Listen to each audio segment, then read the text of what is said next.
Pemain muda PSM Makassar belum mendapat kesempatan bermain, padahal PSM telah menjalani 10 laga di Liga 1 musim 2022-2023.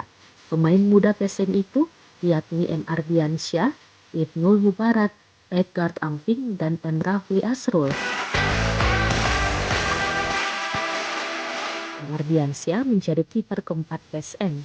Refleks dan pembacaan bolanya sangat baik. Tak kalah dengan Reza Arya, Harlan Suwardi, dan Rifki Mokodompit. Sisa menit bermain diperlukan untuk membuktikan diri. Lalu, bek jangkung, Ibnul Mubarak, pemain berpostur 187 cm ini memang belum pernah membela PSM. Namun, ia memiliki sederet pengalaman cukup bagus. Pernah mengenyam pendidikan sepak bola di Eropa pada program Garuda Sport.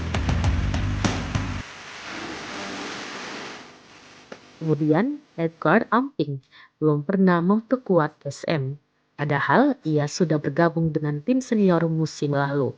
Bahkan, sempat dipinjamkan ke klub Liga 2 untuk mengasah kemampuannya. Walau jarang dapat menit bermain, pemain asal Toraja ini berulang kali dipanggil memperkuat timnas Indonesia U19 tapi jarang dapat bermain pula. Senasib dengan Edgard, dan Rafli Asrul belum bermain sama sekali musim ini.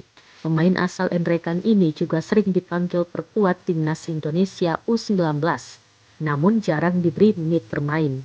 Di PSM, pemain nomor punggung 70 ini harus bersaing dengan Willem Jan Pluim dan Rian Kesar untuk mengisi pos gelandang serang.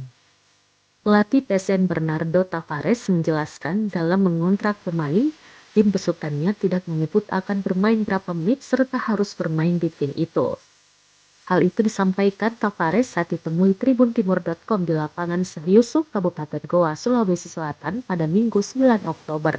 Pelatih berkebangsaan Portugal ini menyebut para pemainnya harus bekerja keras dan menunjukkan performa terbaiknya di latihan. Dengan begitu, ia bisa mempertimbangkan pemain ini bisa dapat kesempatan bermain atau tidak. Saat ini, PSM Makassar sedang menunggu jadwal lanjutan Liga 1. Laskar Pinisi julukan PSM Makassar ada di papan atas klasmen, di posisi 3 tertinggal 1 angka dari Borneo FC dan Madura United.